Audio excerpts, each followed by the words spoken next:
Un train vient de franchir le mur du son du transport terrestre. Le nouveau maglev chinois peut atteindre 1000 km/h.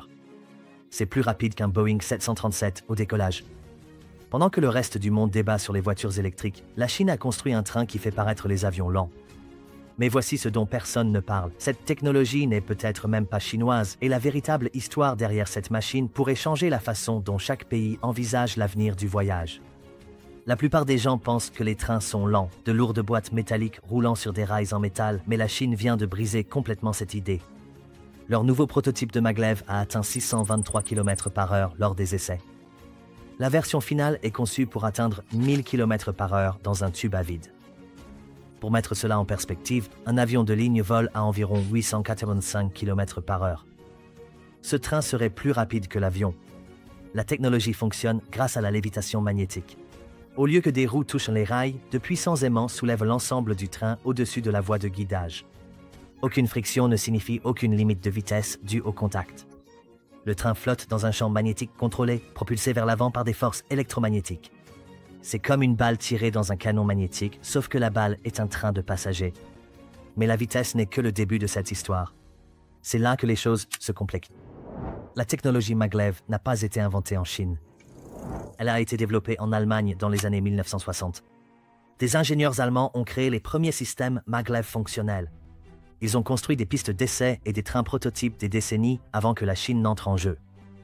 Le système Transrapid en Allemagne pouvait atteindre 431 km/h dès les années 1980.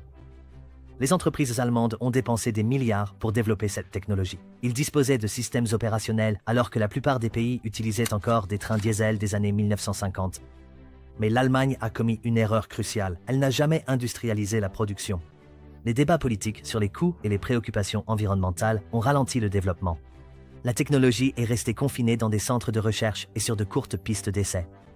Alors, comment la Chine s'est-elle retrouvée avec le maglev le plus rapide du monde? La réponse implique des accords de transfert de technologie, des co-entreprises et ce que certains ingénieurs appellent l'acquisition stratégique d'expertise étrangère. Au début des années 2000, la Chine devait moderniser rapidement son système de transport. Ils ont invité des entreprises allemandes à construire des systèmes à sustentation magnétique en Chine. L'accord semblait simple. Les Allemands fourniraient la technologie, les entreprises chinoises s'occuperaient de la construction. Les deux parties en tireraient à profit. Shanghai a obtenu la première ligne maglev commerciale en 2004, construite par l'entreprise allemande Transrapid. Elle reliait l'aéroport au centre-ville. Le trajet de 30 km ne prenait que 8 minutes à vitesse maximale. Mais les accords de transfert de technologie comportent des clauses en petits caractères. Des ingénieurs chinois ont travaillé aux côtés des experts allemands. Ils ont appris à connaître les systèmes sur le bout des doigts. Ils ont étudié chaque composant, chaque principe de conception, chaque procédé de fabrication. En quelques années, les entreprises chinoises maîtrisaient la technologie maglev aussi bien que les Allemands qui l'avaient inventée. Puis la Chine a fait ce qu'elle sait faire de mieux. Ils ont pris ces connaissances et les ont améliorées. L'obsession de la Chine pour la vitesse n'est pas une question de prestige, c'est une question de survie économique. Le pays compte 1,4 milliard d'habitants répartis sur un territoire immense. Déplacer les personnes et les marchandises efficacement n'est pas seulement une question de confort, c'est essentiel pour faire tourner l'économie. Les modes de transport traditionnels créent des goulets d'étranglement. Les autoroutes se retrouvent embouteillées, les aéroports atteignent leurs limites de capacité. Même le réseau impressionnant de trains à grande vitesse de la Chine, actuellement le plus vaste au monde, a ses contraintes. Les trains sont toujours en contact avec les rails, ce qui provoque de l'usure, du bruit et impose des limites de vitesse. Le réseau actuel de trains à grande vitesse de la Chine s'étend sur plus de 40 000 km.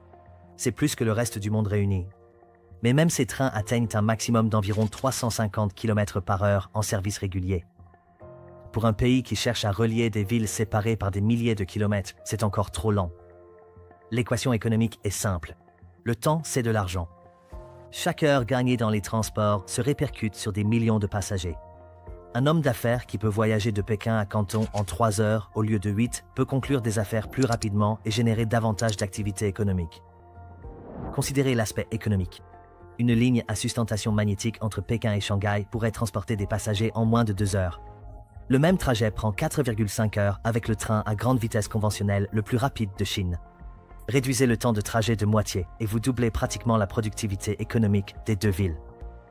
Le secret pour atteindre 1000 km/h n'est pas seulement la lévitation magnétique, c'est aussi le système de tubes sous vide. La plupart des trains à sustentation magnétique luttent encore contre la résistance de l'air. À grande vitesse, franchir la barrière de l'air devient le principal obstacle à une accélération supplémentaire. Voyez les choses ainsi. Une voiture a besoin de plus de carburant pour passer de 100 à 130 km/h que pour passer de 65 à 100 km/h. La résistance de l'air augmente de façon exponentielle avec la vitesse. À 480 km/h, la résistance de l'air devient un véritable mur de briques. À 1000 km/h, c'est comme essayer de traverser du béton. La solution de la Chine est à la fois élégante et ambitieuse. Il s'agit de placer l'ensemble du système maglev à l'intérieur d'un tube à pression réduite. Moins d'air signifie moins de résistance.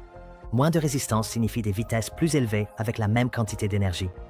C'est le même principe qui rend les voyages spatiaux possibles. En supprimant l'atmosphère, on peut aller aussi vite que le permet le système de propulsion. Les défis d'ingénierie sont énormes.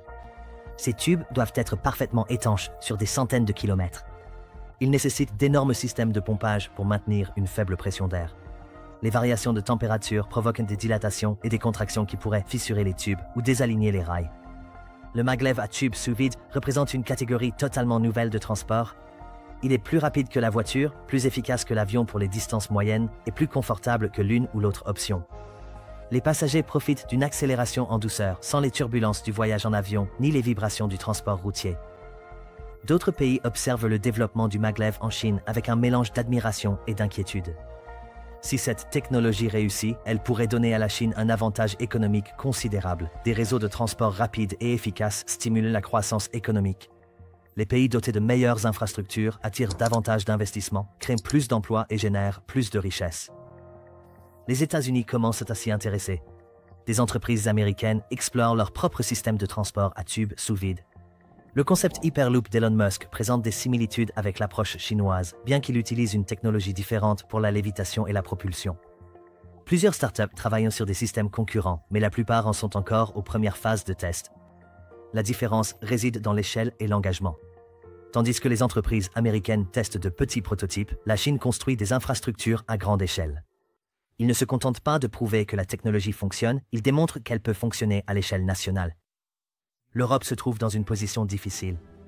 Les entreprises allemandes ont développé la technologie maglev d'origine, mais elles ne l'ont jamais déployée à l'échelle que la Chine tente d'atteindre. Les infrastructures de transport européennes sont avancées, mais fragmentées entre de nombreux pays aux normes et réglementations différentes. Le Japon possède son propre programme maglev. Leur système peut atteindre 375 miles par heure et relier à Tokyo à Osaka d'ici 2027. L'ingénierie japonaise est de classe mondiale et leurs normes de sécurité sont exceptionnelles, mais même la technologie impressionnante du Japon paraît lente face à l'objectif chinois de 1000 km/h. La Chine comprend parfaitement cette dynamique.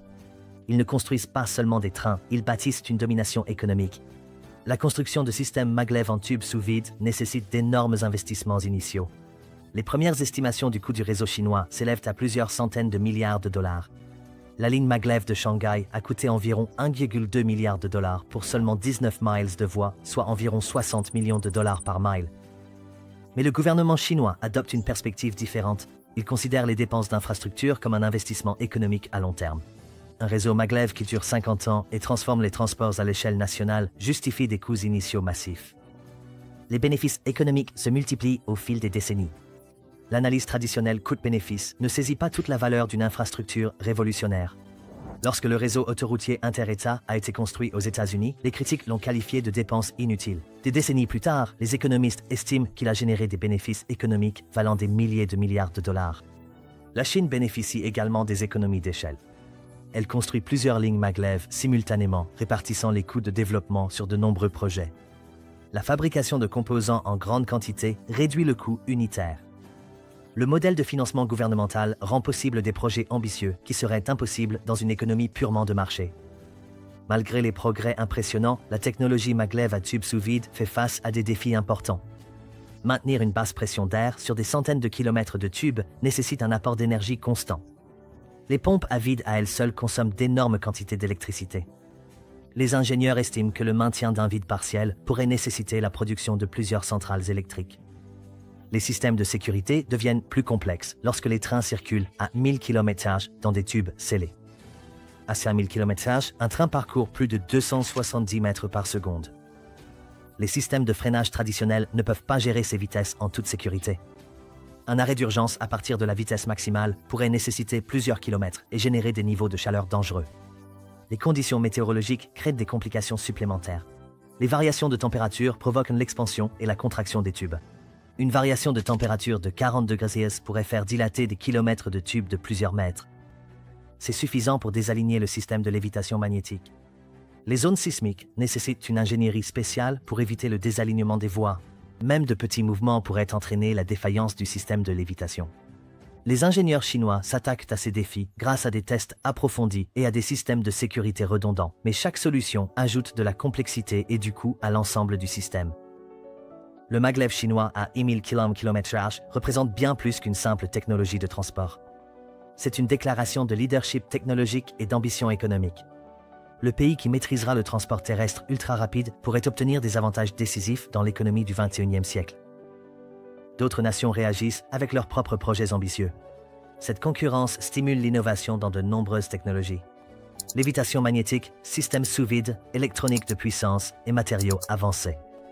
Cette course technologique profite à tous grâce à un développement plus rapide et à de meilleures solutions.